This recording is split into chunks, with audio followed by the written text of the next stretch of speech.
It's January 2018 and it's about 5 degrees below zero. 10 minutes ago we had our documents checked and crossed into the Chernobyl exclusion zone. Our first stop is the abandoned village of Zalicia, and we're the only ones here. We've got about 15 minutes to check out the cottages that were evacuated in the days after the catastrophe. Looking around, it's pretty clear that the people who lived here didn't have a terribly luxurious life. Remember, this little time capsule's only from 1986. It looks like it's from a much earlier time.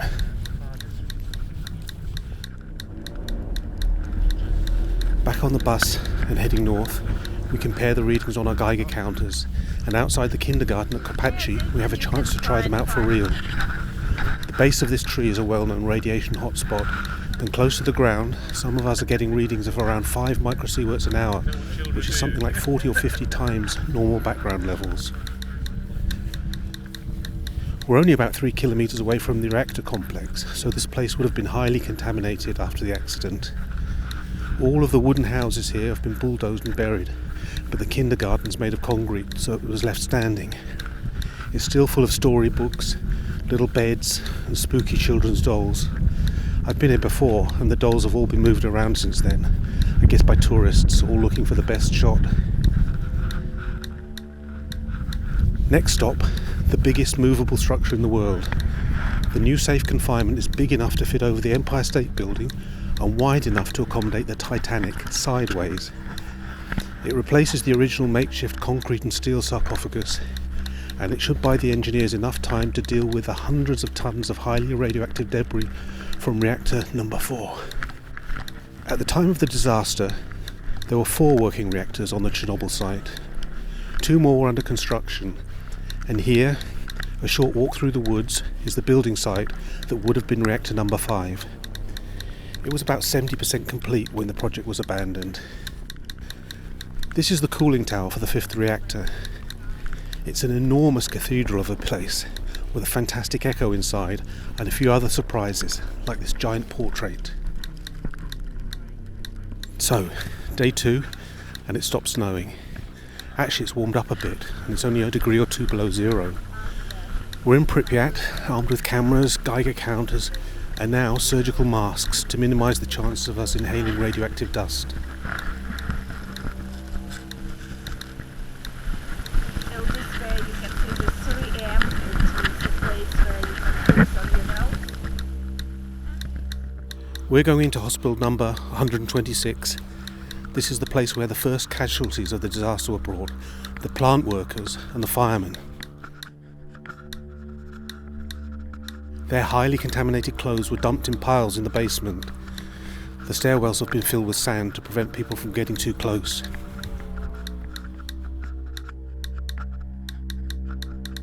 Many of the buildings in Pripyat are in a very sorry state. I guess not surprisingly, since they haven't had any maintenance for 30 odd years. Some, like this elementary school, are literally collapsing. The entire centre section of the building is missing, leaving classrooms open to the elements and hanging in the air.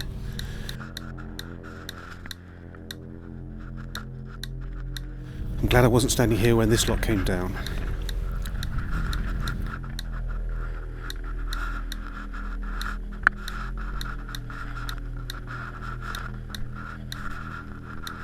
The entire city of Pripyat is gradually turning into a forest, with trees growing up through the roads and footpaths. This is the central square where many of the important buildings are located. There's the Hotel Policia and the municipal buildings. This is the Prometheus Cinema, which has a fantastic mosaic on the outside. Inside, of course, it's dark and derelict and decomposing.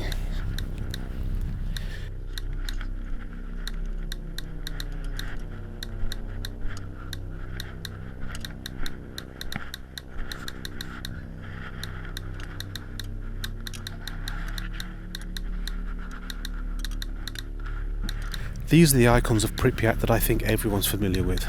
The brand new Ferris wheel and the bumper cars that nobody ever got to ride in because the town was evacuated just 4 days before the park was due to open.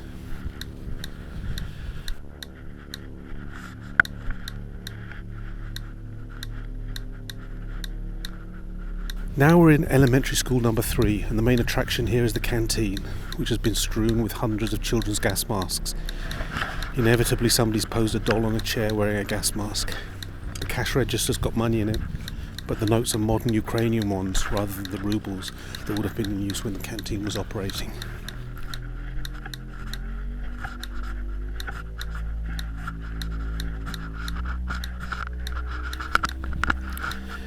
Next to the school is the Azure swimming pool, complete with indoor basketball court, and amazingly it was kept open for a full 12 years after the explosion at the power plant.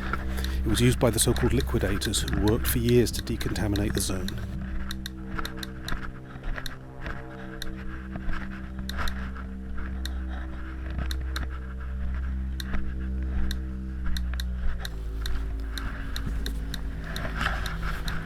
We've left Pripyat and we're at the top secret military site that housed the Duga over the horizon radar receiver.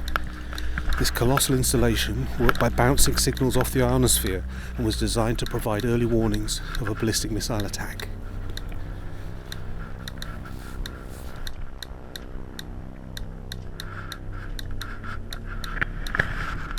This is the main communication centre at the southwest end of the array. 3 floors of vast halls, dark corridors, littered with the empty frames of the computing equipment that was needed to interpret the signals from the antenna. She didn't want to walk over the gap, I think.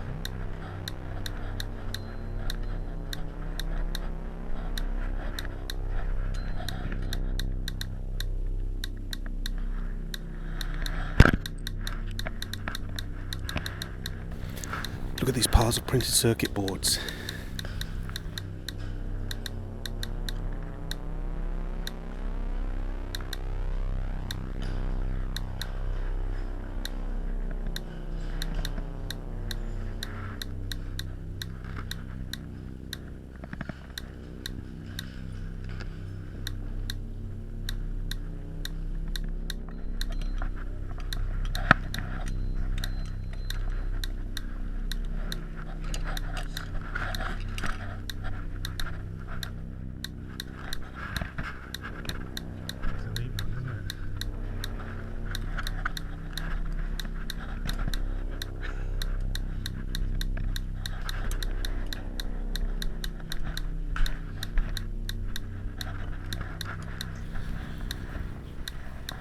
This seems to have been some sort of control room.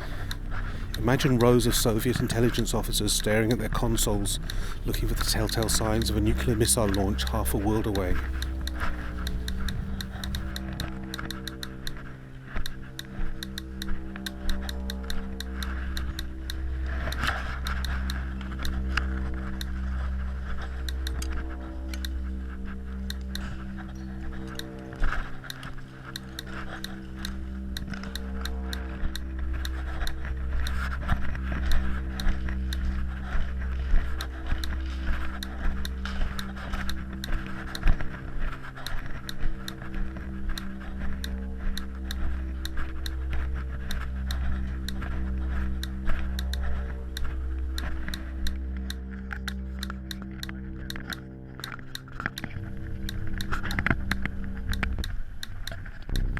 That's pretty much the end of our visit.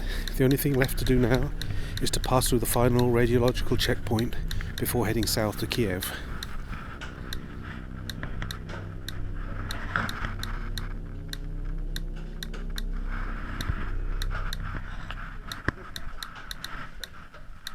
That's all of us, officially clean.